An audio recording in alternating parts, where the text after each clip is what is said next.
au mur, qui ont les yeux rouges et qui sont magnifiques. En tout cas, avec une loupe, ils apparaissent comme magnifiques.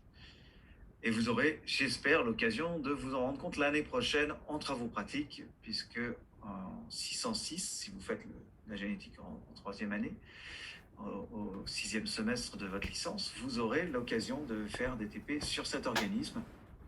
Et c'est assez... voilà, moi je trouve ça assez extraordinaire. Enfin, ça me plaît en fait, hein, j'ai choisi ça aussi, donc je suis un peu biaisé pour mes explications. Toujours est-il, depuis quelques années, je fais ce cours de génétique, le premier cours de génétique, donc génétique 1. J'espère que ça va vous plaire. La génétique, c'est un petit peu particulier peut-être. On s'aperçoit qu'il y a des étudiants qui accrochent, puis d'autres qui accrochent moins. Peut-être comme toutes les matières, peut-être un peu plus marqué. Moi, je trouve que c'est assez proche d'un jeu, la génétique. On se pose des questions, on tente quelque chose, on a les réponses. Et dans la vraie vie, c'est un peu plus compliqué que ce que vous allez faire là. Les choses se passent rarement comme on l'a prévu et du coup, on doit se creuser la tête et inventer des choses intelligentes, des techniques intelligentes pour démontrer nos hypothèses. Et je trouve que c'est ça qui est intéressant. Voilà. Si vous êtes joueur, la génétique devrait vous plaire. Si vous n'êtes pas joueur, ben, j'espère que ça vous plaira. Alors, on va faire une chose très simple. J'ai évidemment une fenêtre de chat que je peux surveiller et qui va me permettre comme ça de voir un peu si vous avez des commentaires, s'il y a des choses que vous ne comprenez pas. Donc n'hésitez pas à mettre vos commentaires dans le chat. Étonnamment, le distanciel a cet avantage que vous osez plus poser des questions au travers du chat qu'en amphi. Donc on va au moins profiter de cet avantage, d'un de ces rares avantages du distanciel. Voilà. Alors, après ces présentations, je voudrais juste vous dire un peu quelques lignes directrices sur cette UE. Aujourd'hui, le cours est un petit peu particulier parce que c'est un cours introductif. On va faire une petite partie historique. Je voudrais quand même vous dire que vous allez avoir une équipe pédagogique principalement faite de 4 enseignants titulaires. Donc, moi-même pour les cours magistraux. Je ne ferai pas de TD, sauf à la marge, pas de TP non plus. Sauf s'il fallait remplacer des collègues, parce que c'est dans mes cordes quand même. Mais vous aurez Sébastien Supleski, qui est donc un de mes collègues avec qui je fais également de la recherche.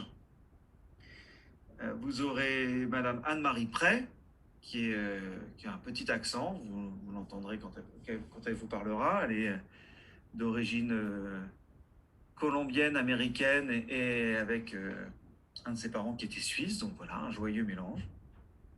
Et puis Madame Sophie Netter, que vous aurez également en TD et en travaux pratiques. Et puis on aura quelques personnes qui interviendront en plus pour nous aider à gérer l'ensemble des groupes, puisque vous êtes très nombreux, vous êtes environ 250. 215 présents aujourd'hui, je vais pouvoir suivre la jauge, j'espère que vous resterez. Si ce cours ne vous plaît pas, ne vous inquiétez pas, les autres seront différents. Si ce cours vous plaît, ne vous inquiétez pas, les autres seront bien aussi. Enfin, j'espère. Comme on fait du distanciel et que c'est un petit peu compliqué, vous aurez compris que les règles changent très régulièrement. Hein, vous commencez à avoir l'habitude depuis un an. Nous, on a reçu des consignes il y a vendredi, il y a une semaine, nous disant « Ah bah non, mais finalement, on vous interdisait de faire du comodal, maintenant on veut que vous fassiez du comodal pour les travaux dirigés. » Donc nous, on va essayer de faire du comodal, mais c'est-à-dire avoir un groupe en présentiel en TD, enfin une partie du groupe en présentiel, l'autre partie qui est en distanciel et qui suit en direct grâce à l'enseignant qui utilise une tablette en même temps que l'ordinateur et qui parle aux étudiants en même temps. Donc bon, voilà. On ne sait pas trop ce que ça va donner. On n'est pas hyper heureux, on vous avoue, de la façon dont ça se passe. Je pense que vous n'êtes pas spécialement hyper heureux non plus, mais on va essayer de faire ça au mieux. On restera à votre écoute. Mais on a quelques objectifs qu'on veut toujours tenir.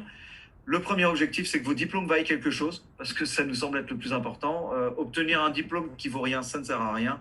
Obtenir un diplôme sans avoir des compétences qui sont enrichi au cours de son cursus, ça ne sert à rien. Donc nous, on veut que vous acquériez certaines compétences. Et donc je vais commencer à partager mon écran, vous montrer mon diaporama. Ça. Voilà. Donc ça, c'est le planning des séances, mais on aura le temps d'y revenir. Je l'ai un peu plus loin. Hop, voilà. Donc, déjà, pour fixer le cadre, on va avoir cours ensemble les lundis et les jeudis de 11h à 12h20 en distanciel. J'ai pas trop d'espoir qu'on passe en présentiel, malheureusement. Je pense que c'est pas terrible, mais bon, c'est comme ça. Le mode d'évaluation, on a prévu quelque chose en équipe pédagogique, mais on doit encore en discuter. J'ai une réunion cet après-midi à ce sujet avec mes collègues. Et puis, on ne sait pas à quel point on va essayer de s'harmoniser entre unités d'enseignement, parce qu'on sait que certains trouvent que ce serait bien que ce soit harmonisé entre les UE, certains étudiants. Moi, je n'en suis pas entièrement convaincu. Je pense qu'avoir des méthodologies différentes, ça permet à des gens qui ont des sensibilités différentes de comprendre mieux certaines choses, moins bien peut-être d'autres, mais voilà, que ce ne soit pas toujours les mêmes qui soient privilégiés, ceux qui rentrent dans une case. Bon, voilà, on aura l'occasion peut-être d'en discuter avec vous, j'espère. J'espère qu'on aura les occasions un peu d'échanger de manière intelligente et d'essayer de co-construire des choses. Voilà. Et le problème, c'est les charges de travail, pour nous comme pour vous. Donc, c'est toujours difficile de prendre le recul et d'avoir une réflexion intelligente et constructive. Toujours est-il, on va essayer de vous évaluer. On a essayé quelque chose l'année dernière, puisque l'année dernière, on a commencé à expérimenter le distanciel à la fin de cette UE, pour nous en génétique. Et on vous donnait des corrections de TD. Et on s'aperçoit que là, les étudiants qui sont passés, ils n'ont pas forcément un très bon niveau, voire ils ont un mauvais niveau pour la plupart. Et donc, on n'est pas satisfait du tout de la façon dont les étudiants ont profité de ces enseignements-là. On voudrait que vous ayez plus de compétences que ceux de la promo d'avant et que vous soyez meilleurs. Donc, on va essayer de réfléchir à quelque chose de plus intelligent et on envisage plusieurs possibilités, dont des petits contrôles qui seraient au début des cours en ligne, des petits QCM en ligne, pour vous faire travailler quelques notions. Alors, on en reparlera quand les choses seront arrêtées. Je ne vais pas rentrer dans les détails maintenant. Le but du jeu, c'est pas de vous embêter. Le but du jeu, c'est de vous faire progresser, de vous faire travailler au fur et à mesure. Parce que vous voyez ici le planning. Donc, on a la chance cette année, c'est la première fois d'avoir 2 créneaux de cours, ce qui nous évite d'avoir des cours le samedi. Donc, ça, c'est aussi bien, notamment pour les étudiants qui doivent travailler le samedi.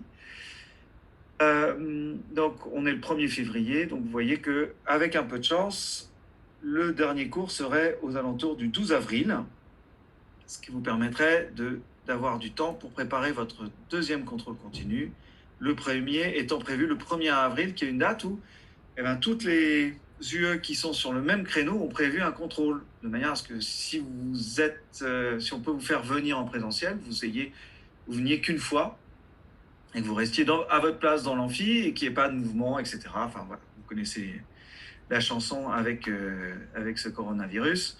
On essaye de diminuer les interactions humaines pour éviter un maximum les contaminations.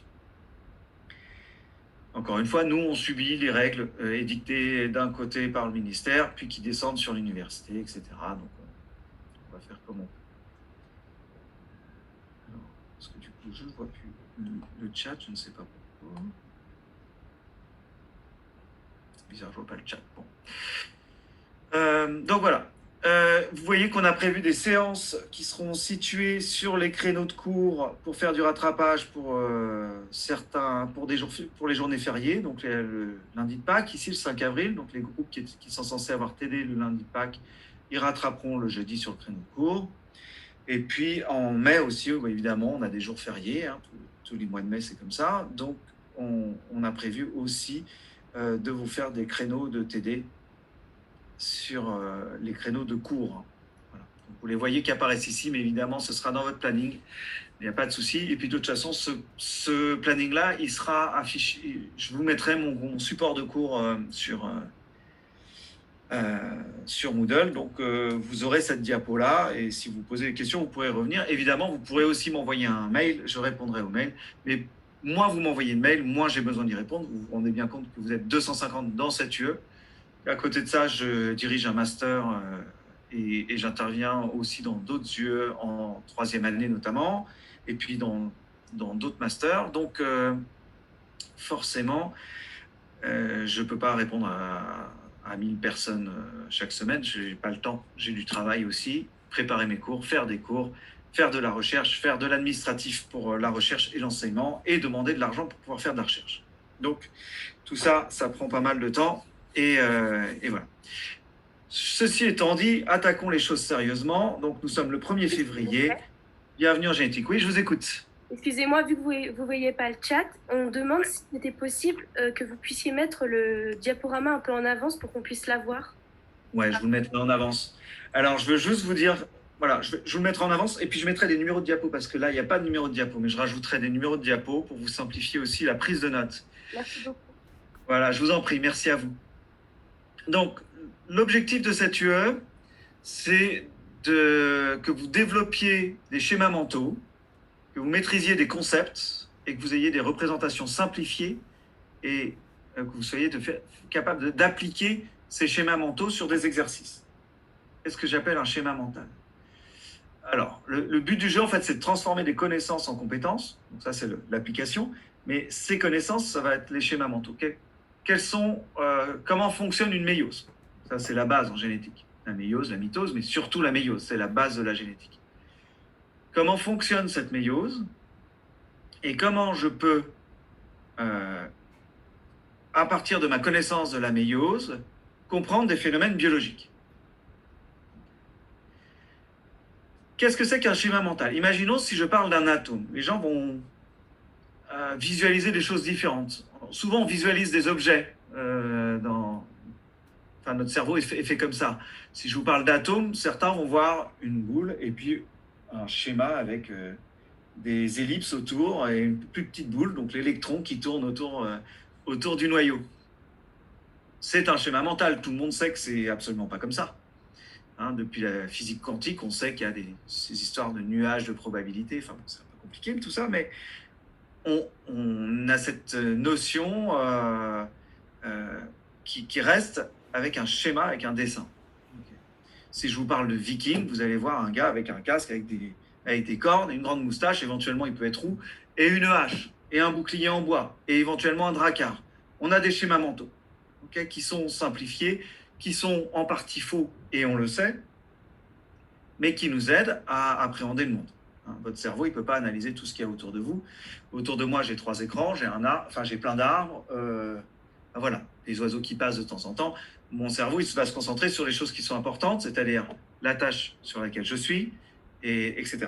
Donc, moi, mon but, c'est que vous développiez des schémas qui vont vous simplifier la réflexion sans que vous tombiez dans les pièges. Donc, au niveau connaissance, c'est ce que vous allez développer en cours. C'est ce que vont vous apporter les cours. Les cours, ils ne vont pas vous donner, ils ne vont pas vous rendre plus intelligent. Ils vont vous permettre de devenir plus intelligent. Ça va être le comburant de votre intelligence. On va voir la mitose, la méiose, le crossing over, les organismes modèles, et puis différentes notions importantes, la pléiotropie, la relation de dominance-récessivité, des choses comme ça. Comprendre ces notions, les acquérir, les maîtriser, ces connaissances, ça va vous permettre ensuite de pouvoir appliquer, donc de développer de réelles compétences. Ces compétences, ça va être l'analyse génétique, ça va être identifier les milieux sur lesquels on doit faire croître telle ou telle bactérie, faire des croisements, comment interpréter ou s'attendre à tel ou tel résultat dans telle ou telle expérience. Et une des choses qu'on va vous demander et sur laquelle on va être pénible en génétique parce qu'on pense que c'est important, c'est la rigueur du vocabulaire. Pourquoi est-ce qu'on pense que c'est important? Parce qu'on pense que la façon dont vous exprimez les choses reflète votre compréhension des choses et surtout va être important dans la compréhension que les gens vont avoir de ce que vous dites. Je prends un exemple, l'expression. Vous avez des enseignants qui ne sont pas généticiens pour la plupart et qui vont utiliser le terme d'expression pour tout et rien. On va parler d'expression d'un gène, pour dire la transcription. On va parler d'expression d'un ARN messager quand on regarde la quantité d'ARN messager. On va parler d'expression d'une protéine. Qu'est-ce que c'est? Est-ce que c'est son activité? Est-ce que c'est sa quantité? Est-ce que c'est sa localisation? Ce n'est pas trop. On va parler, on va entendre même des collègues, j'entends ça notamment parmi mes collègues qui sont médecins, la protéine s'exprime à la membrane. Alors, en tant que généticien, moi, ça me fait bondir. Voilà. Ça ne veut pas dire que mon collègue il est stupide, qu'il ne comprend pas ce qu'il dit. Lui, il sait de quoi il parle. Mais moi, quand je vous parle, si je commence à tout mélanger, vous n'y comprendrez rien. Et donc, je me dois d'être précis. Et vous, pour montrer que vous avez compris ce que j'ai dit, vous devez d'être précis également. Moralité, on va vous demander une extrême précision sur le vocabulaire, sur la formulation des choses, pour ne pas dire des choses, pour pas que vous disiez des choses fausses. Donc, en cours, en TD, en travaux pratiques, on va vous bassiner avec ça. Et c'est une des choses qu'on veut vous transmettre, c'est cette rigueur du vocabulaire qui nous semble essentielle. Voilà. Et je pense que si vous aimez la littérature, vous voyez qu'il y a une précision, le choix du mot est important dans la littérature. Et ben en sciences, c'est tout aussi important. Voilà. Et on va essayer de vous l'inculquer, de vous l'expliquer. Vous voyez en rouge ici, il y a le travail personnel. Le travail personnel, ça va être hyper important. Ça va être hyper important parce que il va falloir apprendre à prendre des notes. Parce que je pense que c'est quelque chose qu'on faisait à mon époque. Ça, les vieux qui ont des poils blancs et des cheveux blancs. Ce que je veux vous dire, c'est qu'en première année, au premier semestre, à la fac, quand je suis rentré à la fac, le premier semestre, on apprenait à prendre des notes. Le contenu des cours, il n'y avait pas grand-chose de nouveau, mais il fallait qu'on apprenne à prendre des notes. Parce qu'il n'y avait pas les diaporamas mis en cours, il y avait des polis, mais ce n'était pas suffisant, etc. Mais le processus d'apprentissage, ici, votre processus d'apprentissage, il passe aussi par l'écriture. Et écrire, pas taper sur un ordinateur, écrire avec un stylo. Et je pense que vous avez intérêt à prendre des notes pendant les cours et à rédiger des fiches résumées de vos cours. C'est le conseil de travail que je vous donne. Je sais que ça prend du temps, mais c'est à cette condition-là que, je pense, vous pourrez acquérir des compétences. Il y a 3 types de mémoire, 3 grands types. La mémoire auditive, c'est pour ça qu'elles sont aujourd'hui. La mémoire visuelle, c'est pour ça que je me filme et que je vous donnerai le diaporama pour faciliter les choses pour ceux qui ont une mémoire visuelle. Et la mémoire kinesthésique, et là, ceux qui ont une forte composante de mémoire kinesthésique, ce sont ceux qui souffrent le plus avec le confinement. Et ceux qui ont besoin qu'on leur dise « Bonjour, vous allez bien ?» qui vont mémoriser le texte de leur pièce de théâtre en bougeant. Tous les gens qui font du théâtre, ils ont une grande part kinesthésique, ils ont besoin de bouger, le texte revient en bougeant. Ceux qui font de la musique aussi, souvent, les mouvements rappellent la suite du morceau. Il y a des enchaînements, le cerveau mémorise les mouvements associés à des événements. Voilà, donc il y a 3 types de mémoire. Là, je ne peux pas tellement travailler sur la kinesthésie, alors je le fais un petit peu au travers des émotions, je vais vous faire des blagues de temps en temps, mais je vous avoue que j'en fais beaucoup moins qu'en réel. En amphi, j'aime bien faire des blagues, ça m'amuse. Et puis, quand je fais des blagues, vous voyez mes réactions, vous trouvez ça naze ou pas, peu importe. Le but du jeu, c'est que ça réveille la mémoire de ceux qui sont kinesthésiques. Voilà. En tout cas, on va vous demander de relire vos cours magistraux de la fois d'avant. Donc, on se voit le lundi et le jeudi. Donc, essayez de relire le mercredi et puis pendant le week-end, c'est l'idéal. Ça ne prend pas très très longtemps. Il n'y a pas 50 diapos à chaque fois. On va être une quinzaine, une vingtaine, éventuellement une trentaine de diapos. Ça va relativement vite. La plupart des choses importantes sont écrites dessus. Mais prenez vos notes quand même. Faites un travail de synthèse pour que votre cerveau se construise ses schémas mentaux. Et puis, préparez les TD autant que possible quand vous aurez les polis de TD pour vous confronter aux difficultés et que quand on vous explique, vous disiez « Ah ouais, c'est ça que je n'avais pas compris ». Parce que si on vous explique, comme vous avez des enseignants qui sont brillants en TD, je peux le dire, j'y suis pas, vous allez comprendre et ça va vous sembler logique et vous direz « Bien sûr, facile ». Mais le jour où vous allez être face au contrôle avec une feuille blanche, là, ça va être moins facile. Et encore une fois, ce n'est pas le contrôle qui m'intéresse, c'est pas la note qui m'intéresse, c'est les compétences que vous allez développer, des compétences qui vont être en analyse, en interprétation, en logique, etc. Alors, voilà le plan du cours pour l'année.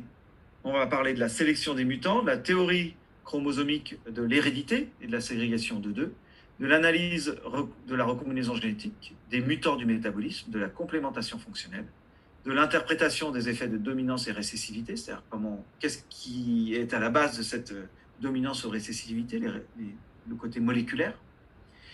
Et puis on parlera d'exemples en génétique humaine. Et sur la fin, vous aurez des cours de génétique bactérienne qui seront peut-être donnés par moi, peut-être par un de mes collègues, on ne sait pas encore.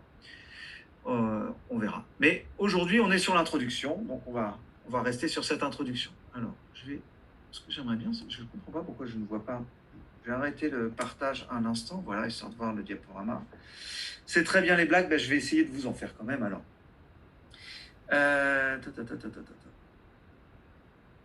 Ouais, c'est ça. Il y a 2 CC qui sont prévus. Alors, moi, j'espère que ça sera en présentiel parce que c'est quand même mieux, je trouve. On vous évalue mieux. Et on espère vous faire un contrôle continu au début des CC, donc au début des cours magistraux, pardon, probablement les lundis, je pense. Pendant 10 minutes, un QCM en ligne, avec dans l'idée des questions qui reviendraient, voilà, une base de questions qui s'enrichirait au fur et à mesure, mais les premières questions qui resteraient. Le but du jeu, encore une fois, c'est pas de vous piéger, c'est de faire rentrer des notions dans votre tête. Voilà. Alors, vous aurez combien de TP? Vous avez un TP qui est en 2 séances et qui est sur la levure. J'enregistrerai pas les cours, mais comme vous avez les supports et qu'il y a beaucoup de choses dessus, si vous posez les questions, n'hésitez pas à me poser les questions en fin de cours. Alors là, aujourd'hui, j'aurai pas le temps parce que j'enchaîne sur une réunion, mais en général, j'aurai le temps de répondre aux questions. Alors, le pourcentage TPCC, je ne sais plus. Je ne veux pas vous dire de bêtises. Je crois que c'est 30-70%, un truc comme ça. Mais vous trouvez ça sur le site de la fac. Voilà. Allez, je retourne sur mon cours. Ah, vous préférez le jeudi? Moi, si vous préférez le jeudi, que le contrôle il soit le lundi ou le jeudi, ça ne change rien. Okay. Bon, écoutez, on va dire que ce sera le jeudi. Alors, il y en a qui disent c'est lundi. Vous savez ce qu'on va faire? Je vais faire un petit sondage et puis je vous laisserai aller voter sur le sondage. Et en fonction du résultat du sondage et de ce que me diront mes collègues aussi, parce que je vais quand même travailler en équipe. Vous voulez les deux, les lundis et les jeudis? Non, on ne va pas vous faire des contrôles tous les jours, 2 fois par semaine, ça fait beaucoup quand même. Bon, allez, je retourne sur mon cours. Hop. On aura le temps de revoir ça. Puis je regarderai vos questions après s'il y a besoin. Ok. Donc on a vu ça, et c'est reparti. Alors, on va faire une petite donc, historique et après je vous ferai des définitions. Et puis si on a le temps, on parlera de la culture et de la définition d'un titre d'une culture, c'est-à-dire la concentration en cellules. Alors, première chose, jolie image. Vous voyez ici à gauche des bactéries qui ont été colorisées. Hein, c'est une image en microscopie électronique, donc c'est du noir et blanc. Ça a été colorisé avec les bactéries en rouge là. Et puis à droite, un petit spermatozoïde qui rencontre un joli ovule. Pourquoi je vous montre ça? C'est pour vous expliquer une chose essentielle qui va distinguer la génétique prokaryote de la génétique eucaryote et qui va aussi commencer à attaquer cette notion de rigueur du vocabulaire. Souvent, vous allez entendre les gens dire « on se reproduit ». Voilà, moi j'ai 3 enfants, donc je me suis reproduit. Est-ce que je me suis réellement reproduit, à votre avis? S'il y a quelqu'un qui veut intervenir oralement, il peut. Est-ce que quelqu'un veut se lancer? Allez, je vais interroger, ça va être plus simple. Puisque j'ai vos noms, j'en profite. Inès Belaïd, est-ce que je peux me reproduire? D'un point de vue génétique, je pense pas. Pourquoi? En fait, c'est plutôt une fusion parce que créer en fait nous on fait de la procréation. Vous avez tout à fait raison. Alors que la bactérie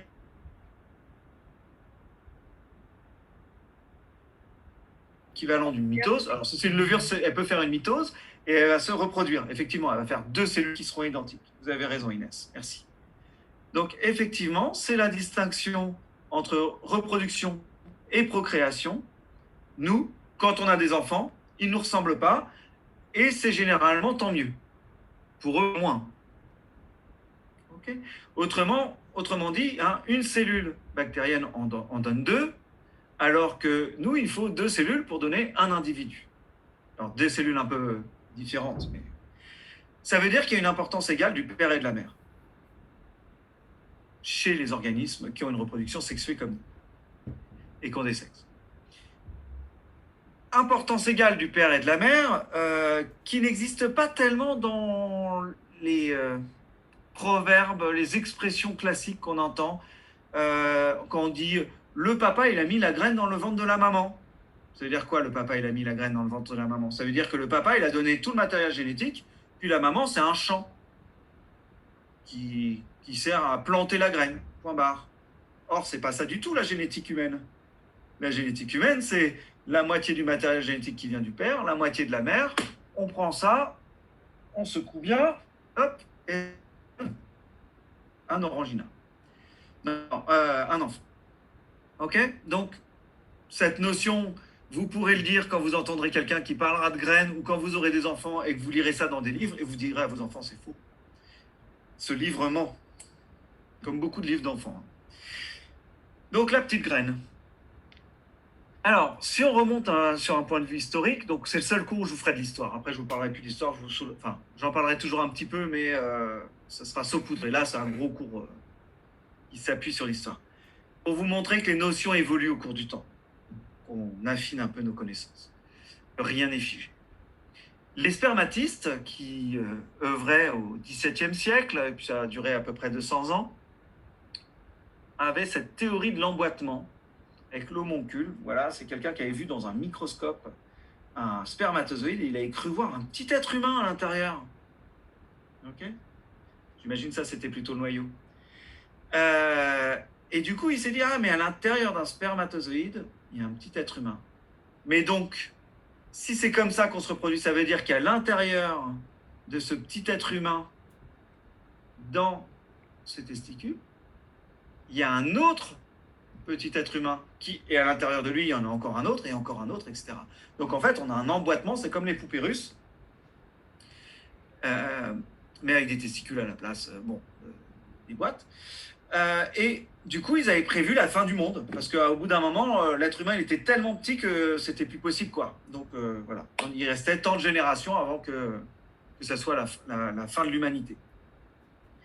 Alors, au bout d'un moment, il y a eu quand même une autre version qui s'est développée, ce sont les ovistes, qui, à la découverte après la découverte de l'ovule, qui ont dit « Ah ouais, mais l'ovule, il est 80 000 fois plus grand que le spermatozoïde, donc ça peut durer bien plus longtemps, cette histoire. » Et donc là, les gens disaient « Non, c'est dans l'ovule que c'est important, qu'il y a le descendant. » Donc tout ça, ce sont des notions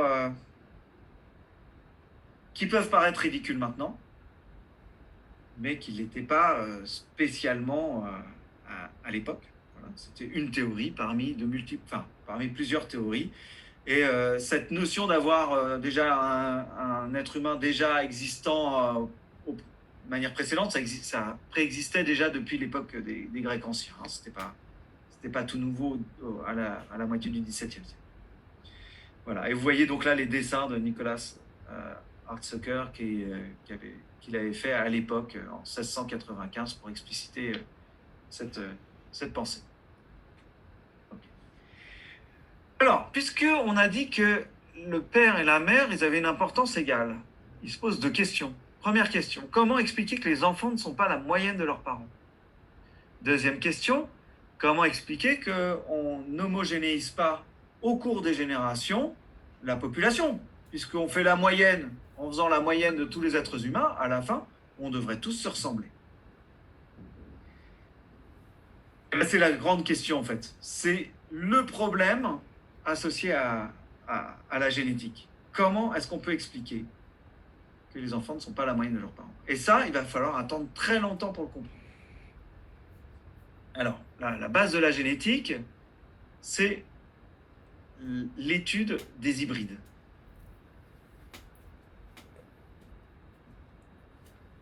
Ça vous dit quelque chose, les hybrides? Vous croisez 2 variétés et vous obtenez des hybrides.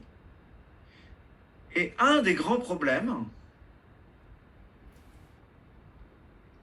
donc ça c'est juste pour vous rassurer, la notion d'ADN, c'est bien plus récent que la notion de génétique. Le gène, il préexiste à cette notion, et puis la génétique préexiste à cette notion. Elle s'appuie donc sur la sélection d'animaux, la sélection de plantes, l'hybridologie. Donc le fait de croiser deux variétés ensemble, ou deux races pour des animaux, et de sélectionner des individus au fur et à mesure des générations qui vont nous intéresser, qui vont avoir des caractéristiques qui nous intéressent. Un exemple type, c'est le mouton mérinos, avec un mutant qui est apparu en Espagne, qui s'est mis à produire une laine très très chaude, en grande quantité, et au point que Charles Quint, le roi d'Espagne, a interdit l'exportation de moutons mérinos. Interdiction qui était sanctionnée en cas de désobéissance de la mort. Pourquoi ? Parce que ça donnait un avantage à ses armées, notamment au niveau des Pyrénées, contre les ennemis héréditaires des Espagnols, qui sont les Français. Il faut bien savoir qu'on est les ennemis héréditaires de pas mal de gens quand même. Donc ce mérinos, ils ont eu ce mouton mutant et ils l'ont croisé et ils ont sélectionné dans sa descendance ceux qui gardaient cette caractéristique de faire cette laine-là, et ils ont croisé entre eux, etc. Ils ont créé une race de moutons. Je reparlerai des races à d'autres occasions. Là, ce n'est pas le meilleur jour, mais on aura l'occasion d'en reparler. Donc, le problème de cette hybridologie, c'est que les hybrides, quand on les croise entre eux, leur descendance, ils n'ont pas les mêmes caractéristiques que les hybrides la plupart du temps. Toute la descendance n'a pas ces propriétés qu'ont l'hybride. Ça s'appelle l'instabilité des hybrides, et ça a été découvert par Seton et Goss en 1820. Enfin, ça a été découvert, ça a été formalisé de manière écrite dans un article scientifique à cette époque. Et là, on arrive à une question qui va être clé pour la génétique, c'est essayer de comprendre pourquoi ces hybrides sont instables. Alors je vous dis, ça va être une notion clé, mais à l'époque, les gens n'ont pas cette notion de génétique. Ceux qui travaillent sur les hybrides ne s'intéressent pas à la génétique particulièrement, ils s'intéressent aux hybrides. Vous avez ici donc Pisum satinum, le petit pois. Et si on s'intéresse à la pollinisation croisée, c'est-à-dire on prend du pollen sur un stigmate et on le met sur l'autre fleur. Donc vous avez ici une fleur avec vous prenez ici, vous avez les anthères qui contiennent le pollen, et le stigmate où va le pollen normalement pour permettre la fécondation. Okay. Donc là, vous prenez le pollen et vous mettez ici sur une autre fleur, et vous allez créer un croisement que vous avez contrôlé. Donc vous pouvez croiser par exemple une plante qui donne des petits pois jaunes avec une plante qui donne des petits pois verts. Et vous pouvez regarder ce que fait l'hybride. Et l'hybride va faire des plantes, va être une plante qui donnera des petits pois jaunes. En langage moderne, on va le noter comme c'est écrit ici. On va mettre un J ou jaune entre crochets, fois entre crochets V ou vert, et ça nous donne, dans la descendance, du jaune. Okay. Alors je reviendrai sur la nomenclature après, on fera quelque chose d'un peu plus rigoureux que ce que je vous ai mis là. Vous voyez en dessous les petits pois jaunes et les petits pois verts. C'est un peu le yin et le yang du petit pois. Les petits pois F1, donc de cette hybride, ils vont former des plantes qui ont des pois verts, des pois jaunes, pardon. Mais si on les croise entre eux, ils vont donner une descendance, donc une deuxième génération d'hybrides, qui vont avoir soit des petits pois verts, soit des petits pois jaunes, soit les deux. Okay. Donc l'autofécondation de cette F2 va permettre d'avoir trois cas. Les pois verts qui ne donnent que les plantes qui donnent des pois verts qui n'auront dans leur descendance que des plantes qui donnent des pois verts. Des plantes qui donnent des pois jaunes qui donneront que des plantes qui donnent des pois jaunes. Et puis d'autres qui ont des pois jaunes qui donneront un mélange de pois jaunes et de pois verts. Et au fur et à mesure des générations, puisque celles-ci vont redonner des plantes qui vont donner que des pois verts ou que des pois jaunes, et puis quelques-unes qui donnent des pois jaunes et des pois verts, on va faire disparaître ces hybrides. Donc les hybrides, ils ne sont pas stables, ils disparaissent au cours des générations. Alors, comment interpréter ça? Alors, dans un 19e siècle religieux, c'est relativement facile. C'est Dieu, c'est la main de Dieu. Il existe dans la nature des lois qui empêchent l'homme, avec un grand H, de faire des hybrides dont le Créateur n'a pas voulu l'existence. Des lois propres qui réparent ce que l'homme a détruit ou modifié dans la création. Voilà. C'est simple. C'est réglé. Pas besoin de science là-dedans. Dieu a réglé le problème. Sauf qu'au milieu du 19e siècle, il y a des gens qui se posent des questions quand même. On est au moment où se débat la théorie de la théorie cellulaire, la théorie selon laquelle, pour avoir un être vivant, avant il faut un être vivant. Seul un être vivant donne un être vivant. Okay. Il n'y a pas de génération spontanée. La génération spontanée, c'était la pensée que les miasmes, les mouches, les microbes qui sont à l'origine des maladies, etc., naissent spontanément dans la boue, dans l'eau, etc. Et il y a il y a pas mal de chercheurs qui combattent ça, notamment Louis Pasteur.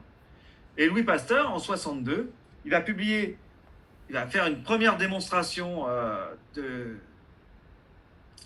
et il va publier ses résultats montrant que si on a un liquide qui est stérile, ça reste stérile. Voilà. Par contre, si on contamine, il y a des choses dans l'air qui vont venir contaminer le liquide et qui vont permettre d'apporter de la vie. Il va comme ça démontrer qu'il n'y a pas d'être vivant qui ne soit précédé d'un autre être vivant. Donc c'est la théorie cellulaire, dont vous avez déjà peut-être entendu parler, j'espère. Donc vous voyez que Pasteur, il est né en 1822, il meurt en 1895, et le bonhomme qui va nous intéresser aujourd'hui, qui est Mendel, il naît exactement la même année que Pasteur. Il naît en 1822, il va mourir un peu plus tôt. Mendel, c'est un physicien. Et il cherche une explication scientifique à l'instabilité des hybrides. Il essaye de comprendre ça. Alors, vous voyez, là, un petit col, tout ça. Il enseigne, Mendel. Il enseigne, et pour être enseignant, à l'époque, on est souvent dans un ordre religieux. Donc, il est religieux, Mendel. Donc, il n'est pas anti-religieux primaire. Voilà. Il faut bien savoir que les scientifiques, il n'y a pas de liaison entre le fait de croire en Dieu ou de ne pas croire en Dieu, d'être scientifique ou de ne pas être scientifique. Okay. C'est deux choses différentes. On peut croire et être scientifique, on peut ne pas croire et ne pas être scientifique. Voilà, toutes les combinaisons sont possibles. Mendel, lui,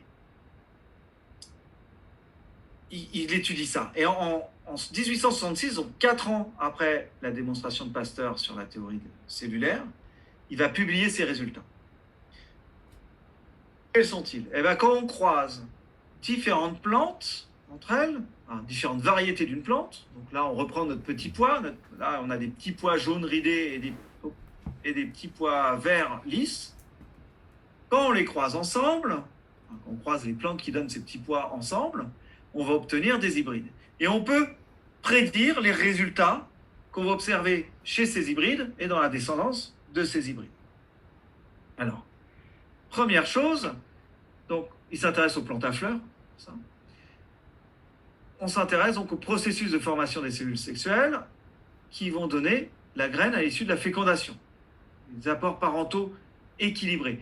Tout ça, ce n'était pas des choses qui étaient connues depuis très longtemps. La compréhension de la reproduction d'une fleur, je vous en reparlerai plus tard, ce n'est pas quelque chose qui était connu depuis des siècles.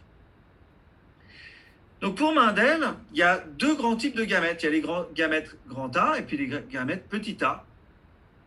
Et ils ont la même fréquence dans l'hybride.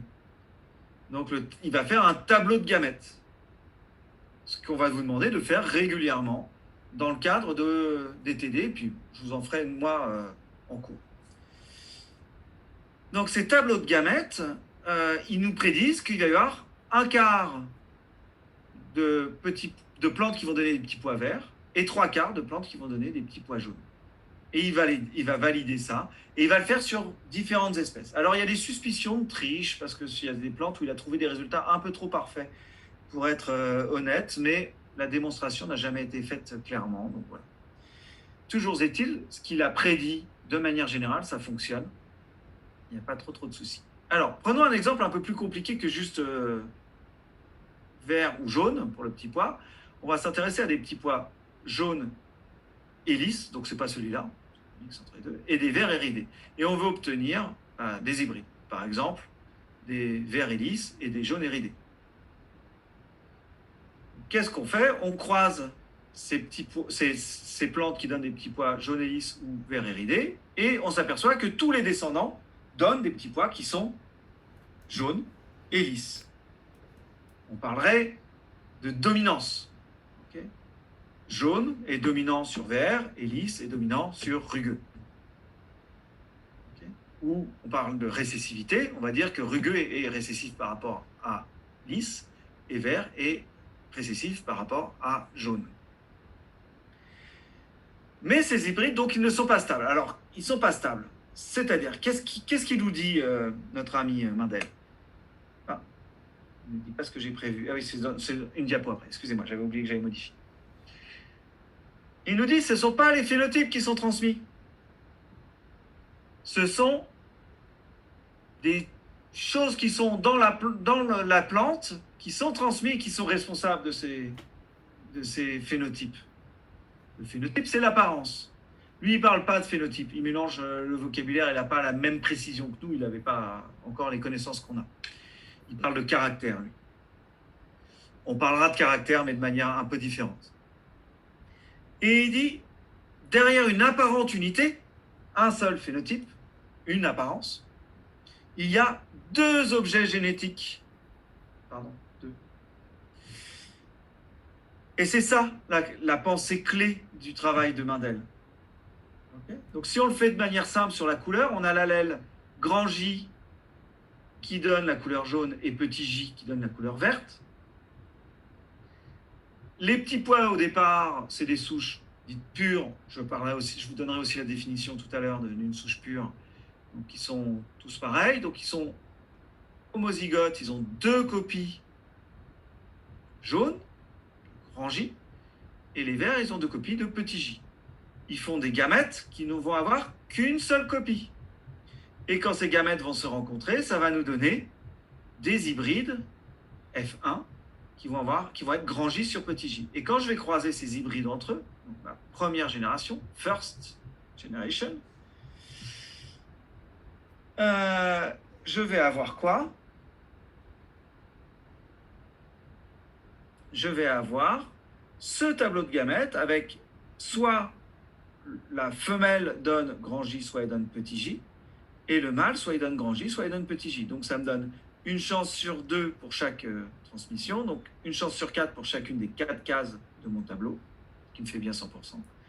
Donc ça fait une chance sur 4 d'être grand J, ce qui va me donner des plantes qui donneront toujours dans leur descendance des petits pois jaunes, quel que soit le nombre de générations où on les croise entre elles.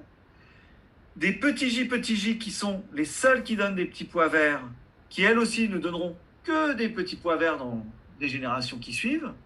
Et puis nos hybrides, qui représentent la moitié des descendants, qui eux, à chaque croisement entre frères et sœurs, redonneront ce tableau-là. Donc un quart de grand J, un quart de petit j, et la moitié de grand J, petit j. Okay. Est-ce que vous avez des questions sur ce tableau-là? Parce qu'il est important. J'ai pas l'impression? Alors on continue. Donc si je reprends la diapo d'avant, il a fait son croisement de petits pois jaunes et lisses par des petits pois, enfin par une plante qui donne des petits pois verts éridés, et on obtient ce tableau. Alors j'ai mis, cette fois-ci, au lieu de mettre grand J, petit j, j'ai mis grand A pour jaune, petit a pour vert, grand B pour lisse, petit b pour ridé. Vous remarquerez que j'ai mis les grandes lettres pour ce qui est dominant comme phénotype par rapport à l'autre phénotype. Comme ça, c'est plus facile à comprendre le tableau. Donc, les différents types de gamètes possibles, c'est grand A, grand B. Ah, pardon, il vous manque une chose là, que je vais dessiner tout de suite. Hop, il vous manque la F1. Ah bah c'est marrant, quand je clique là-dessus, ça apparaît. Voilà, le petit pois jaune reste jaune car J est dominant sur, grand J est dominant sur petit j, vous avez raison, c'est ça. Donc, ce qui me manque, c'est mon tableau de croisement. Donc j'ai, hop, a priori, alors on va faire, je vais prendre cette nomenclature-là, je vous expliquerai après la nomenclature. J'ai un des parents qui est grand A, grand B, que je croise par l'autre parent qui est petit a. Et grâce aux travaux de notre ami, on a l'idée que on a deux copies. Grâce à Mendel, on a l'idée qu'il y a deux copies pour chaque gène. Et donc mon hybride, mon F1, il est quoi? Il est grand A sur petit a et grand B sur petit b. Donc ça veut dire que les gamètes possibles, c'est soit grand A avec grand B, soit grand A avec petit b, soit petit a avec grand B, soit petit a avec petit b. Et a priori, on va rester sur cette idée pour le moment, les quatre types de gamètes sont équiprobables. Et dans ce cas-là, qu'est-ce qu'on va avoir? On va avoir ce tableau à 4 cases. 4 types de gamètes pour le mâle, 4 types de gamètes pour la femelle. Donc ça, c'est les gamètes du mâle. Là, les gamètes de la femelle. Donc 16 cases équiprobables. Si ces deux gènes-là sont indépendants, mais on verra cette notion plus tard. Et vous regardez les phénotypes associés. Alors dès qu'il y a grand A, ça va être jaune. Dès qu'il y a grand B, ça va être lisse. Donc le seul cas pour être rugueux, c'est d'être petit b sur petit b. Donc cette ligne-là, ici, rugueux sur rugueux, rugueux sur rugueux, cette ligne ici. Voilà les 4 cas où on peut être rugueux. Et puis les cas où le petit pois peut être vert, uniquement, ces 4 cases-là. Donc on retrouve le 1/4, 3/4 qui avait été dans le tableau d'avant. Si on s'intéresse que à la couleur, on voit qu'il y a 1/4 de vert et 3/4 de jaune. Si on s'intéresse que à l'aspect de la surface rugueux versus lisse, on s'aperçoit qu'il y a là aussi 4 cases sur 16, donc 1/4 qui sont rugueux et 3/4 qui sont lisses.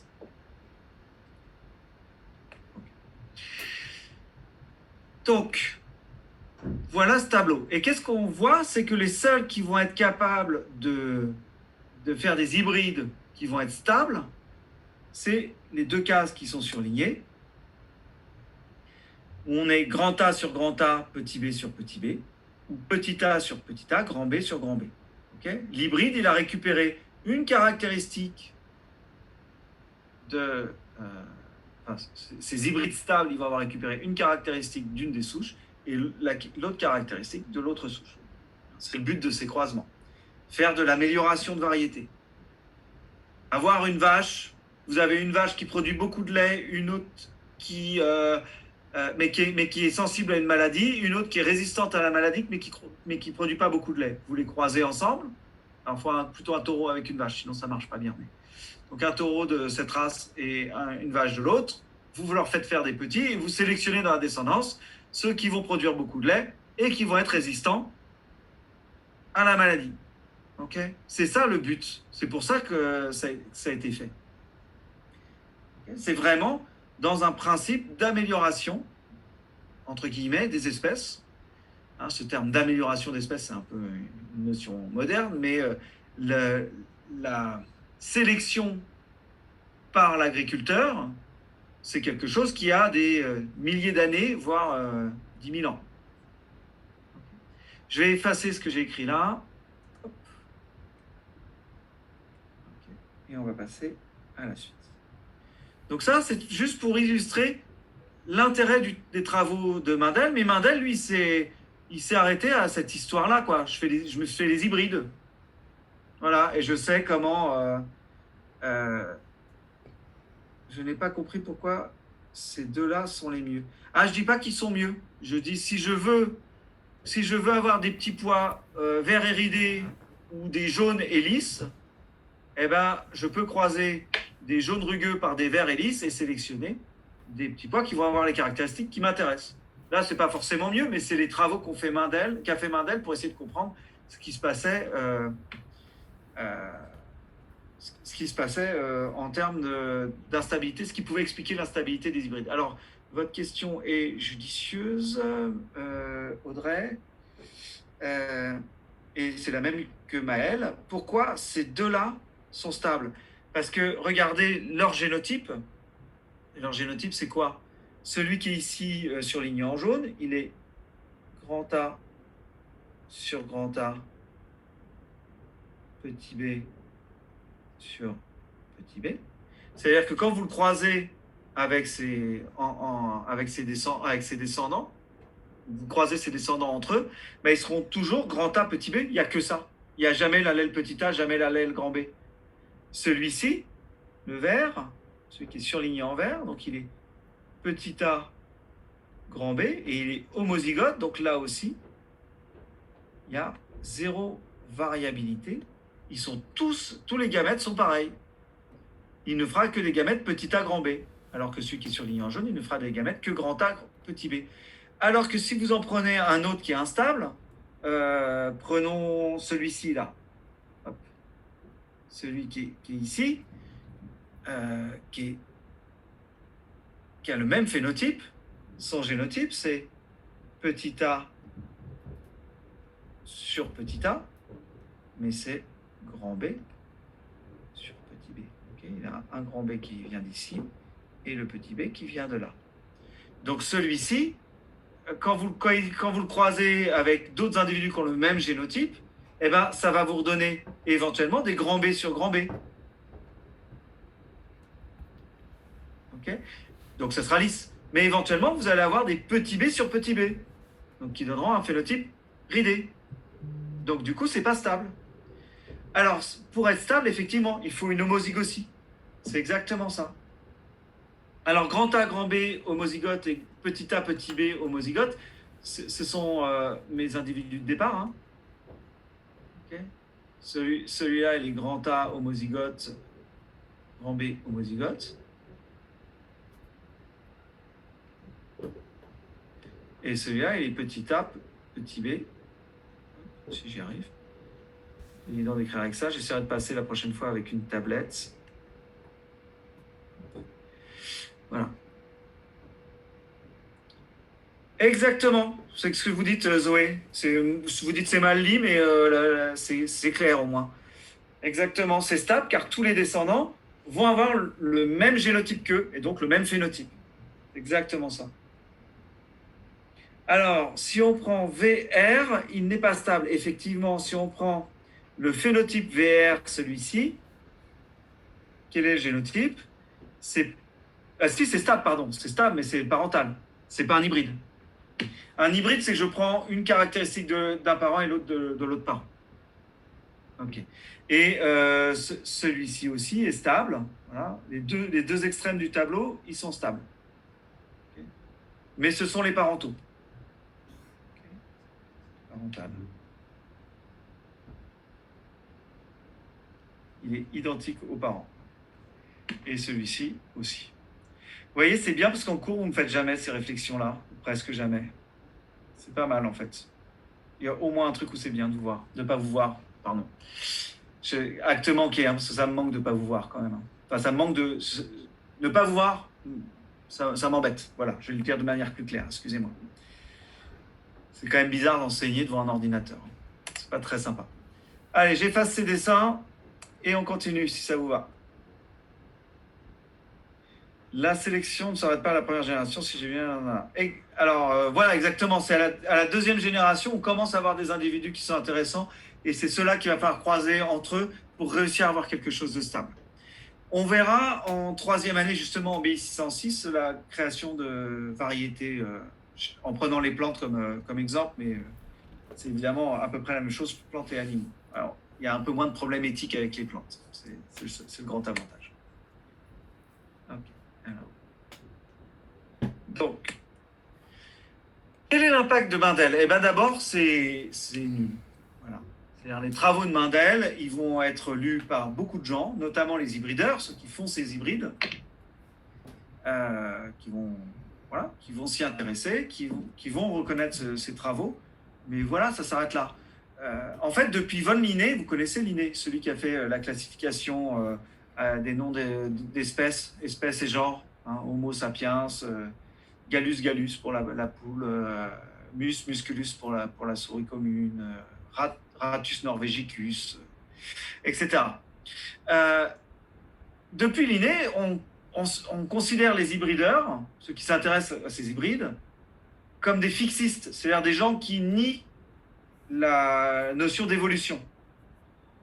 Oui, parce qu'ils sont dans le clan de ceux qui disent, voilà, quand on fait des hybrides, les hybrides, ils disparaissent, ils ne sont pas stables parce que c'est la volonté divine. Donc, ils sont considérés comme des gens qui sont contre l'évolution. Donc, Darwin, qui va lire l'article de Mendel, va prendre des notes dessus, hein, donc il l'a bien lu, on sait qu'il l'a lu, mais il ne va pas comprendre la portée de ces travaux-là.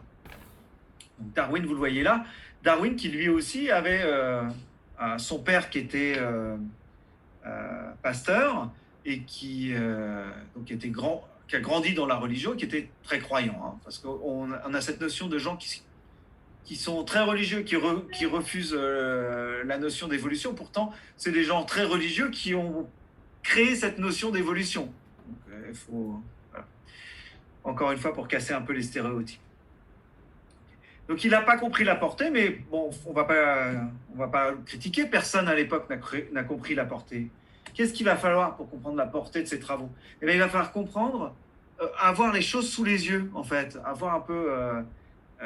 si son père avait aussi avait un jardin botanique qui est visitable, le père de Darwin, on peut visiter encore son jardin qui est juste en face d'une cathédrale qui est magnifique en Angleterre. Je vous invite à y aller le jour où on pourra franchir les frontières facilement. C'est très sympa. Un petit village qui est super mignon. Bon, peu importe. Il va falloir voir les choses. C'est-à-dire qu'on va avoir besoin, pour une fois, des biochimistes. Je suis généticien, je ne suis pas fan de biochimie, hein, vous savez. Moi, ce que j'aime, c'est le côté jeu. La biochimie, c'est pas assez du jeu pour moi, c'est trop du travail. En 1880, enfin 79 plus exactement, on découvre la chromatine. Donc une matière dans le noyau qui se pigmente avec un colorant. Ça s'arrête là. Hein. On n'a aucune notion de la fonction de ce truc-là. C'est juste du descriptif.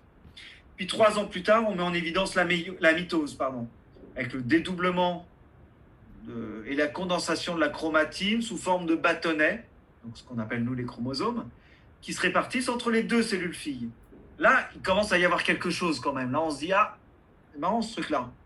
Et puis, l'année d'après, on met en évidence la méiose avec la réduction chromatique, donc la diminution de la quantité de matériel qu'on transmet. Donc, vous voyez bien, vous faites le lien tout de suite avec ce qu'a montré notre ami Mendel, avec son truc où il y a 2 objets génétiques qui sont transmis, qui sont responsables du phénotype. Que derrière une apparente unité d'un phénotype, en fait, il y a 2 objets génétiques, même si ce n'est pas avec ces mots-là qu'il l'a formulé. Et puis en 88, on définit ce que c'est qu'un chromosome. En 89, les gens qui vont étudier le développement, donc ce qu'on va appeler ensuite l'embryologie, vont voir l'échange de noyaux entre des algues. Et ils vont comprendre que l'hérédité est nucléaire, que c'est donc l'information génétique, elle est transmise par le noyau. Mais cette notion de théorie de l'hérédité, de gènes, d'allèles portés par les chromosomes, il faudra attendre 1902. Donc vous voyez que la notion de gène, elle n'apparaît que bien longtemps après les travaux de Darwin, 50 ans après presque. Et là, on comprend les travaux de Mendel. Je vous ai dit Darwin, excusez-moi, les travaux de Mendel. On les comprend qu'à ce moment-là. Donc il nous faut 50 ans pour comprendre ce qu'a dit Mendel. Enfin, la portée de ce qu'il a dit. Alors, vous n'avez pas besoin de connaître les dates, l'ordre chronologique des découvertes. Vous n'avez pas besoin de connaître tout ce que je vous ai mis jusqu'à présent. C'est pour votre culture générale, c'est pour vous créer ces images. Ça ne m'intéresse pas. Ce qui va venir après, ça va m'intéresser, mais ça, c'est pour votre culture générale, c'est mon introduction. Voilà. Ce qui est important, c'est de comprendre d'où vient la génétique aussi, pour comprendre le fonctionnement, enfin pourquoi on travaille de cette manière-là, et ce qu'on va vous demander, parce que je pense que maintenant vous êtes né dans une ère où on a le moléculaire derrière, mais en étant le nez dans le moléculaire, on perd de vue des choses qui sont essentielles, je trouve. Maintenant, on arrive dans des choses importantes à connaître, les définitions. Alors, je ne vous ai pas dit une chose qui n'est pas sur cette diapo, mais qu'on verra plus tard. Là, on a la théorie de l'hérédité, mais on ne sait toujours pas que c'est l'ADN qui porte l'information. Hein. Il va falloir attendre après la Deuxième Guerre mondiale pour qu'on comprenne enfin que c'est l'ADN qui est porteur de l'information génétique. Okay, avec les travaux de Watson et Crick notamment. On aura l'occasion d'en reparler. Mais donc, on parle de gènes et on a cette notion de gène avant de savoir que les gènes sont portés par l'ADN. On pensera d'abord que ce sont les protéines, parce que l'ADN ou l'ARN, c'est pas très divers comme molécule. Il y a 4 bases différentes. Comment voulez-vous créer la diversité qui existe dans le monde vivant avec 4 pauvres bases, alors que dans les protéines, il y a 20 acides aminés différents. C'est beaucoup plus riche. Donc voilà, on n'a pas encore compris que l'hérédité était dans les gènes. Alors, venons-en à cette rigueur du vocabulaire et donc aux définitions que je vais vous donner. Je ne vous dis pas d'apprendre par cœur les définitions, je vous dis de les comprendre pour être capable de les retransmettre. Quand je parle de rigueur du vocabulaire, j'aime bien aussi quand vous écrivez sans faute d'orthographe, et ça me fait vachement plaisir. Tout le monde peut faire des fautes d'orthographe, mais il y en a qui exaspèrent un petit peu. Par exemple, on va voir la définition du gène et de l'allèle. Le gène, okay. La gène, c'est quand je vous lis et que je vois qu'il y en a qui n'ont rien compris. Ça, là, je suis gêné. Donc, j'éprouve de la gène avec un accent circonflexe. Okay. Mais le gène, c'est un accent grave. Donc, vous êtes gentil, vous mettez des accents, vous mettez des points sur les i, vous mettez des barres sur les t, enfin, vous écrivez de manière à ce qu'on puisse vous comprendre, surtout quand c'est avec un stylo. À rigueur, sur l'ordinateur, on s'en sort. On va voir aussi la notion de caractère et de phénotype. On va voir l'homozygosie, l'hétérozygosie et l'hémizygosie. Et puis, on va parler des modèles génétiques. Alors, les modèles génétiques, vous les connaissez déjà un peu de vos études de quand vous étiez petit, au lycée. Escherichia coli, une bactérie. Vous remarquerez la façon dont j'écris sur les diapos. Et Escherichia, donc le genre, et coli, l'espèce. Majuscule au genre, pas l'espèce. Le tout en italique parce que c'est du latin. Quand on écrit dans une autre langue que la sienne, quand on écrit dans un texte et qu'il y a des mots d'une autre langue, exactement, on les met en italique. Si vous lisez un roman écrit en anglais et il y a des mots français qui sont cités, et voilà, ils vous le mettent en italique. Okay, vous mettez du latin, ça doit être en italique. Vous mettez de l'anglais, ça doit être en italique, etc. Et quand on ne peut pas mettre de l'italique, on souligne. Ça, c'est les règles du français. Ce sont même des règles assez internationales. Les levures. Souvent, on travaille sur Saccharomyces cerevisiae. Vous verrez écrit, vous inquiétez pas, on aura l'occasion d'en reparler. La drosophile, donc mon modèle fétiche, qui est donc le meilleur sur Terre. Donc un petit moucheron, un diptère, un insecte. Qui dit insecte dit 6 pattes. Qui dit diptère dit 2 ailes. Une paire d'ailes. Le nématode Caenorhabditis elegans, dont vous avez probablement déjà entendu parler, qui est un ver, qui est un modèle assez génial. On aura l'occasion de revoir ces modèles. Arabidopsis thaliana, vous avez peut-être entendu parler ou pas, je ne sais pas. C'est l'équivalent de la drosophile ou du nématode chez les plantes. C'est un modèle génétique. Ça s'appelle l'arabette des dames aussi. C'est une plante qui pousse très très facilement, colonisatrice. Donc quand vous êtes sur un champ qui a été retourné ou un tas de terre, c'est une des premières plantes qui va pousser, qui va faire des jolies petites fleurs. Ça, c'est mignon. Et évidemment, la souris comme modèle génétique aussi. Le rat, beaucoup moins. C'est moins utilisé. Il y a des poissons aussi, le poisson zèbre, peut-être vous en avez entendu parler. Voilà les modèles qui sont utilisés beaucoup en génétique. On peut en avoir d'autres. Il y a une autre variété de plantes qui est utilisée aussi, parce qu'il y a des dicotylédones, des monocotylédones. Donc, suivant le type de plante qui nous intéresse, on utilise Arabidopsis ou l'autre. Voilà. Je vais très peu vous parler de plantes, parce que ce n'est pas tellement ma spécialité, et puis en général, ce n'est pas ce qui vous intéresse le plus. La nomenclature, donc c'est important, je vous l'ai dit, les espèces, les noms d'espèces et les noms de genre, en italique ou souligné. Donc là, vous avez Drosophila melanogaster. La drosophile, donc elle aime le vinaigre, et ça s'appelle aussi la mouche du fruit d'ailleurs, au ventre noir. Gaster, c'est comme gastrique, l'estomac, mélano, noir. Comment j'écris les génotypes?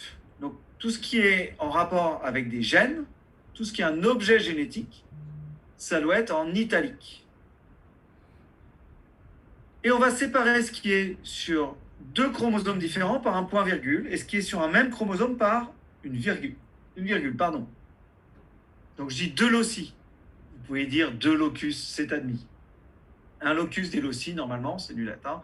Ça pourrait même être mis en italique, mais c'est passé dans le français courant. On peut éventuellement mettre 2 fois 2 points, vous le trouverez, nous on l'utilisera très peu, mais vous pouvez le trouver dans la littérature et vous le verrez l'année prochaine. Ça indique l'insertion d'un gène dans un autre ou une fusion de gènes. Donc, quand on fait des gènes rapporteurs, par exemple, peut-être vous avez déjà entendu parler de ça, on va mettre 2 fois 2. Et puis quand on ne sait pas si 2 gènes sont sur le même chromosome ou ne sont pas sur le même chromosome, pour marquer l'incertitude, on va mettre 3 petits points. Quand on a 2 allèles d'un même gène, donc sur les chromosomes homologues, chromosome d'une même paire chez un individu qui est donc diploïde, c'est-à-dire qu'il a tous ses chromosomes en double. Alors, on va séparer par un slash ou 2 slash les 2 allèles. Donc, grand A sur petit a. Là, j'en ai mis 2. Vous pouvez n'en mettre qu'un. Les 2 sont admis. En général, on aime bien avoir les 2 parce que ça symbolise les 2 chromosomes homologues. Mais moi, souvent, j'en mets qu'un par économie. Par fainéantise, on pourrait dire. Et les phénotypes, on ne les met pas en italique, on les met entre crochets. Vous voyez que là, les génotypes, je les ai mis, eux, entre parenthèses. Donc, entre parenthèses et en italique, les génotypes. Entre crochets et pas en italique, les phénotypes. Est-ce que ça va pour tout le monde, ça? Si vous ne mettez pas de commentaires, c'est que ça va. Ça va? Ok, top. Merci. Le génome, combien a-t-on de chromosomes dans le génome humain? Est-ce que vous avez une idée? Vous pouvez mettre ça dans le chat si vous avez une idée. C'est un piège, hein. Je dis ça pour vous embêter. 23 paires, 46, etc. Donc ça, c'est le nombre de chromosomes que contient une cellule humaine. On est d'accord. 46 chromosomes, ou 23 paires. Mais le génome, c'est quoi? Le génome, c'est l'ensemble des gènes de l'organisme. Donc l'ensemble de nos gènes, il est sur combien de chromosomes différents? Sur 24. Okay. 22 autosomes, plus le X, plus le Y. Donc notre génome nucléaire, il est constitué de 24 chromosomes. C'est un détail, mais qui a son importance.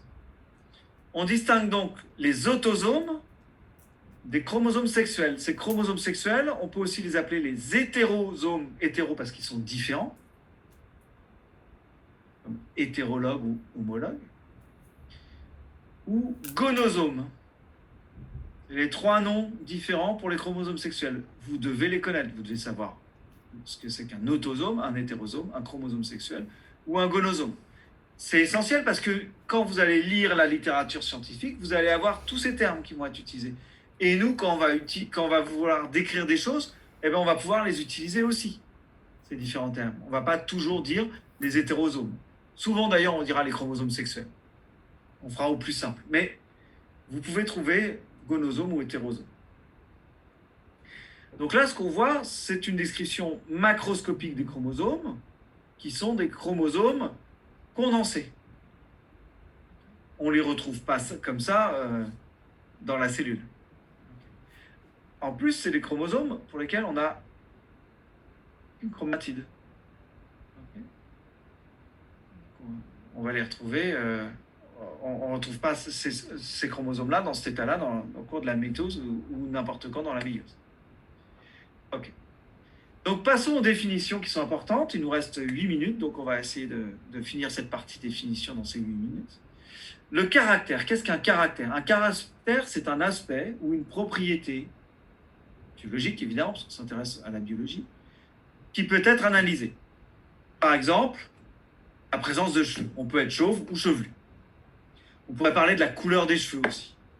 Blond, brun, roux, coloré en vert, peu importe. Ça peut ne pas être exactement une propriété biologique, vous voyez là sur ce coup-là. Et on peut être à n'importe quel niveau. On peut être au niveau macroscopique, comme ça, sur l'individu. On peut être au niveau physiologique. On est capable, une levure est capable de croître quand il y a galactose comme unique source de sucre, ou elle n'en est pas capable. Elle est galactose plus ou galactose moins. Ça peut être moléculaire, ça peut être comportemental. Okay, une souris qui perd son cycle circadien, son activité normalement circadienne, où elle a une activité à certains moments de la journée et pas à d'autres. Okay, on peut perdre ce cycle ou l'avoir, ou avoir un cycle plus allongé, ou voilà, on peut imaginer plein de choses. Donc le caractère, c'est quoi? C'est le phénomène qu'on étudie, le cycle circadien, la couleur des cheveux, ou la présence de cheveux. Et le phénotype, c'est une des formes observées pour ce caractère. Donc par exemple, le phénotype chauve, le phénotype blond, le phénotype Gal+, être capable de croître en présence de galactose comme unique source de galactose, comme unique source de sucre, pardon. Donc, le phénotype, c'est une des valeurs possibles du caractère. Si je connais ça en informatique, caractère serait ma variable, et les différents phénotypes possibles seraient les différentes valeurs que peut prendre ma variable. Donc si le caractère est variable, chacune des formes du caractère est un phénotype. Le plus courant dans la nature, on l'appelle le phénotype sauvage. C'est l'humain qui décide, c'est nous, expérimentateurs, qui décidons, ça c'est le phénotype sauvage. C'est un côté arbitraire. Ok, donc prenons là nos petits pois. Le caractère, c'est couleur du pois, et les phénotypes, ça peut être jaune, blanc ou vert. L'autre caractère auquel on s'est intéressé, c'est l'aspect de la surface, et les phénotypes, ce sont ridés ou lisses. Alors vous me dites quoi? Chauve, c'est pas plutôt un caractère? Non, chauve, c'est le fait... Alors, le caractère, c'est avoir des cheveux ou pas. Et le phénotype, c'est les avoir. Premier phénotype possible. Deuxième phénotype, ne pas en avoir. Et puis on peut même décomposer en ayant des phénotypes un peu plus précis, perdre ses cheveux ici, ou avoir une calvitie type tonsure de moine. Ok? Différents phénotypes différents. Enfin, différents phénotypes d'un même caractère qui est j'ai des cheveux sur la tête ou pas. Ouais, je peux répéter, pas de souci. Je disais, si on s'intéresse au caractère j'ai des cheveux ou pas sur la tête, je peux avoir plein de phénotypes différents. Je peux être chauve, pas un cheveu sur le caillou. Je peux perdre mes cheveux ici, là. Je peux avoir la tonsure de moine, ou je peux avoir des cheveux. Voilà. 4 phénotypes différents. Et un seul caractère qui est avoir des cheveux ou pas sur la tête. Ça peut être plus ou moins important, cette quantité de cheveux. Voilà. C'est pas forcément binaire les solutions, les possibilités d'un caractère. Je vous en prie. C'est hyper important ça. C'est vraiment, il faut qu'on ait le même vocabulaire pour se comprendre. Donc voilà, le phénotype, encore une fois, il est entre crochets, jaune iridé, lisse et vert. Je vous disais, des levures qu'on va mettre sur une boîte de pétri.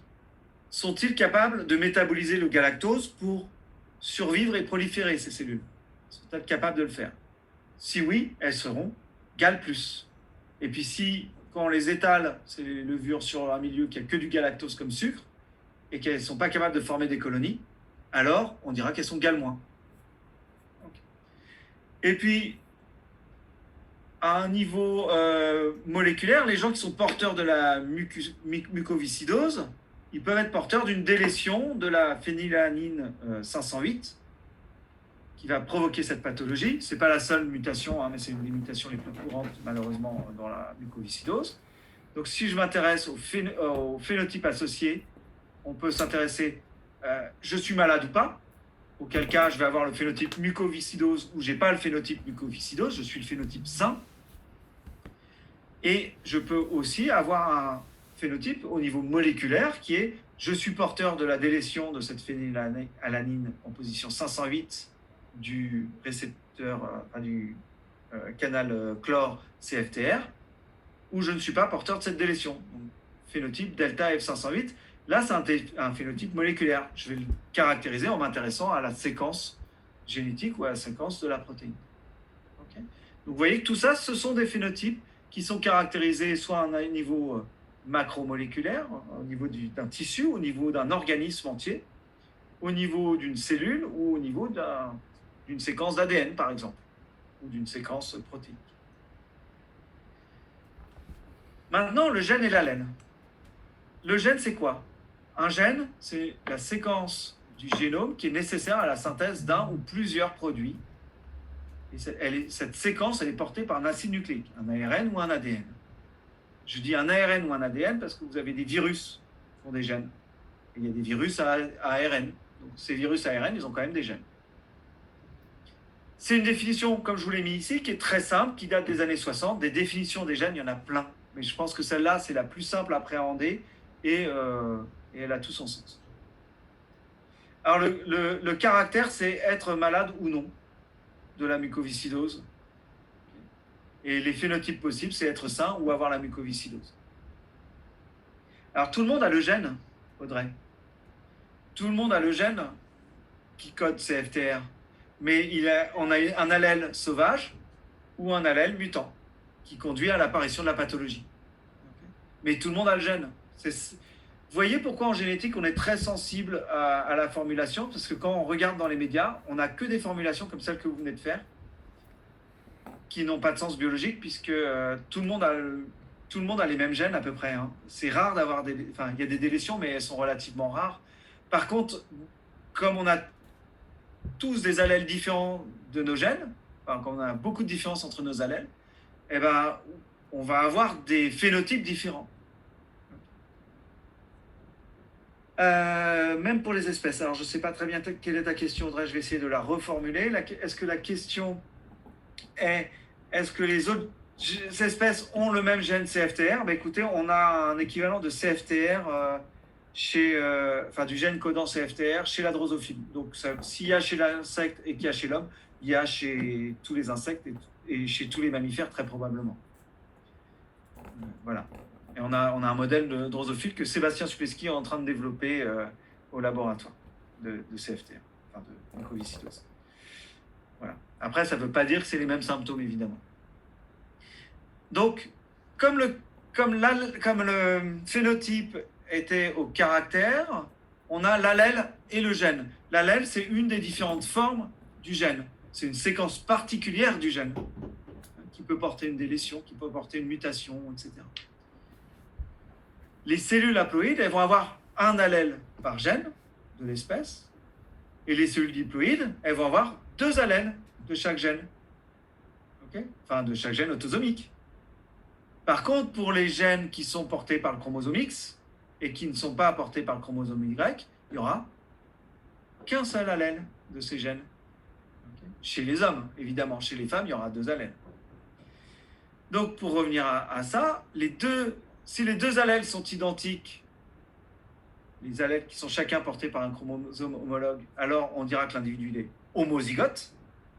Et si les 2 allèles sont différents hétéro, hétérozygote. Okay. Zygote, c'est l'œuf. L'œuf, il avait ces 2 allèles identiques, il était homozygote. L'œuf, il portait 2 allèles différents, il était hétérozygote.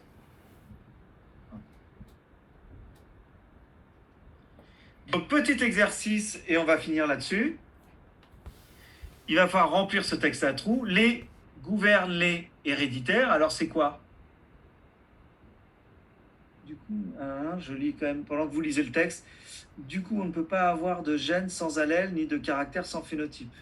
Oui, c'est ça. Un caractère, il y a au moins un phénotype qui est une des formes de ce caractère. Il y a généralement plusieurs phénotypes pour un caractère qui nous intéresse.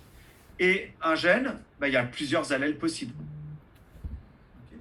En allant de l'allèle sauvage, entre guillemets, à un allèle qui est une délétion. Donc, les allèles gouvernent les caractères héréditaires. On va voir.